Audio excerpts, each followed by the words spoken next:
Bonjour, alors dans cette vidéo, on va pouvoir voir comment je répare une télécommande de voiture. Donc cette télécommande a un souci un peu embêtant quand même, c'est que les boutons sont clairement fichus. Donc en fait, ce qui se passe, c'est qu'on a beau appuyer sur la télécommande, la voiture ne veut plus soit s'ouvrir, soit se fermer. Alors, ce sont les caoutchoucs des boutons qui étaient morts, parce que sinon ils marchent bien les boutons. Ça reste quand même un contact métallique, deux bouts de métal qui se touchent, donc ça marchera toujours. Donc, c'est un peu problématique. Donc pour ça, moi j'ai commandé donc sur eBay un pack de boutons. Ça m'a coûté 8,30 €, frais de port compris. Donc franchement, ça vaut le coup. Enfin, moi j'estime que ça vaut le coup, parce que chez Renault ils proposent de refaire la clé, ça coûte 101 €. En tout cas, dans le magasin Renault où on est allé. Et sinon, ils nous disent d'aller courir les magasins de réparation d'électronique pour faire ça. Donc ceux qui bricolent un peu, franchement, ça vaut le coup de le faire soi-même. Ça coûte 8,30 €. Après, bon, voilà, il y a la soudure et tout. Franchement, ça coûte 3 fois rien, contrairement à refaire une clé. Je sais pas pourquoi ils proposent pas de juste faire la réparation ou juste changer la carte ou... Je sais pas. Et en tout cas, ils font rien d'autre. Donc on va juste voir pour un bouton, parce que c'est la même chose pour l'autre. Et après, je montrerai la télécommande une fois finie. Malheureusement, la voiture n'est pas avec moi. Donc je pourrais pas la tester tout de suite, mais bon, ça marchera forcément, hein. À partir du moment où on change les boutons, ça marche. Donc, moi, j'ai décidé pour cette fois-ci, d'habitude j'utilise mon fer à souder classique électrique, là comme ça, 30 ou 60 watts camping gaz, mais pour un souci de précision et clairement de pas s'embêter avec le fil qui traîne, j'ai retrouvé un petit fer à souder comme ça, à gaz, donc butane. Donc clairement ce sera plus simple pour moi pour cette fois-ci, parce que d'habitude je vais utiliser facilement l'électricité, mais là il y a le fil, machin, ça va me casser les pieds, que là je peux le mettre comme ça, il n'y a pas le fil qui va m'embêter. Donc je vais dire ce que c'est un Rocafix euh, stylique, donc Rocafix stylique, je sais pas d'où il sort, je l'ai trouvé ici, donc c'est pratique. Ça s'allume avec, comme pour les briquets là, comme ça, donc on va l'allumer. Voilà, ça s'allume comme ça. Donc là, ça rougit. Ça chauffe assez vite, hein. Donc voilà, j'ai préparé ma pompe. Donc là, on va venir dessouder une première patte.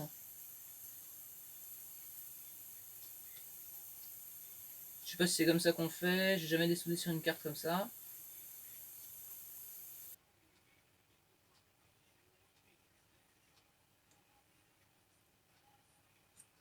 Ah d'accord.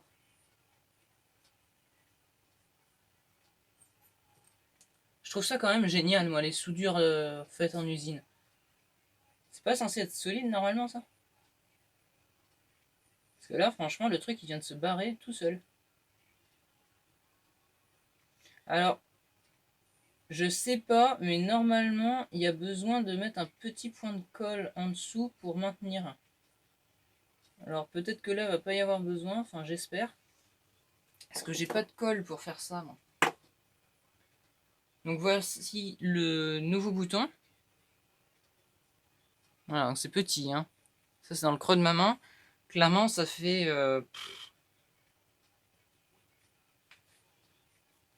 sur un ongle, c'est ridicule, hein. Donc l'ancien, eh ben, on voit bien, il lui manque son caoutchouc noir central. Le nouveau, il l'a bien. Parce que ce que j'ai peur, moi, c'est en mettant la soudure que ça aille à côté et que du coup ça fasse un pont entre deux pattes. Bon, j'ai réussi à le placer à peu près correctement.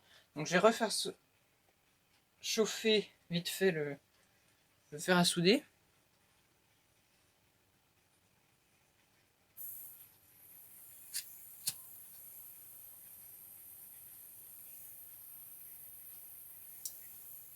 Voilà, Voilà, donc là on va préparer un petit peu la soudure. J'espère que le machin il va pas se barrer parce que ça c'est le plus compliqué. De toute façon, c'est simple en soudure. Le plus compliqué quand c'est pas de la soudure à travers la carte, parce que là c'est sur la carte.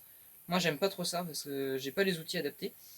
Quand c'est de la soudure, tu vois, à travers la carte, t'as la carte et t'as la patte du bidule qui passe à travers la carte et du coup tu dois souder en dessous parce que pour souder en dessous après tu rabats les pattes pour que ça tienne bien et tout, c'est simple à faire de la soudure comme ça. Que là c'est de la soudure sur carte, du coup tu dois souder directement dessus et pas dessous avec le composant qui est à l'opposé. Et ça vraiment c'est galère de faire de la soudure sur carte. J'en ai fait une fois ou deux. Bah franchement je me portais bien après l'avoir fait hein, mais pendant c'était chiant. Donc moi je vais me mettre un petit peu accroupi pour bien voir ce que je fais.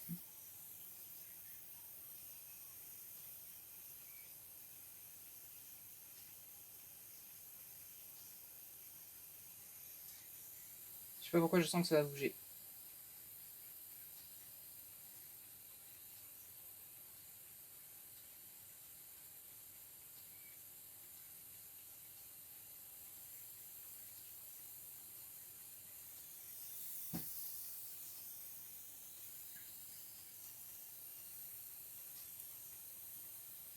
Ok.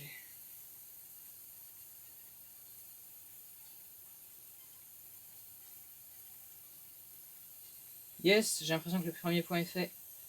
C'est bon, bah alors les autres, ce sera vraiment du gâteau. Bon, du coup, je fais ceux de derrière. On m'excuse si on voit pas trop bien.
Ah, vas-y, ça me saoule.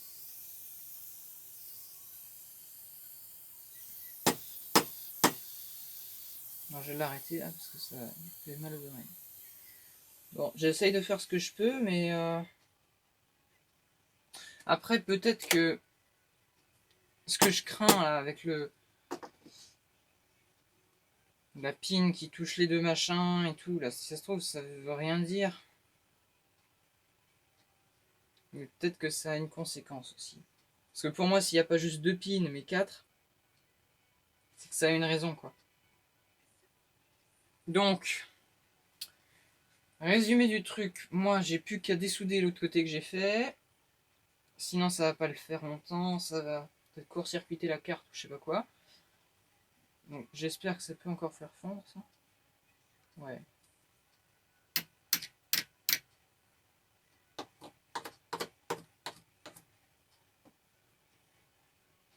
Donc là, je vais juste dessouder l'arrière.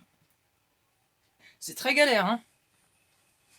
Vraiment, si vous devez faire un truc comme ça, outillez-vous correctement, parce que là, c'est chiant.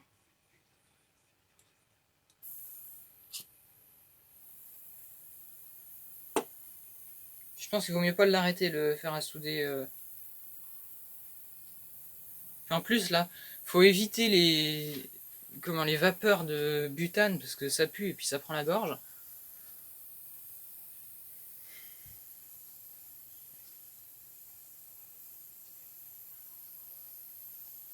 En même temps, faut être bien le nez au-dessus, sinon on voit pas ce qu'on fait, on risque de faire des bêtises. Donc, ouais, c'est assez galère, hein. Ah, purée, j'ai presque plus de butane.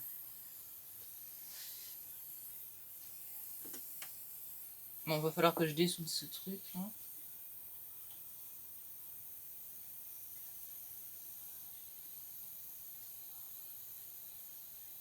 Oh, même pas besoin.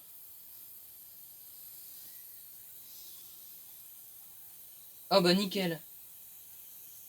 J'ai réussi à séparer les soudures. Rien qu'en appuyant au milieu. Et ben voilà. Nickel. On a fini la télécommande. Bon là ça a un peu fait n'importe quoi ici parce que je me suis un peu loupé. Là, et du coup il y a de la soudure qui a fait n'importe quoi là, mais ça gêne pas. Du moment que ça n'avait pas fait de court-circuit. Donc là, le bouton là il marche.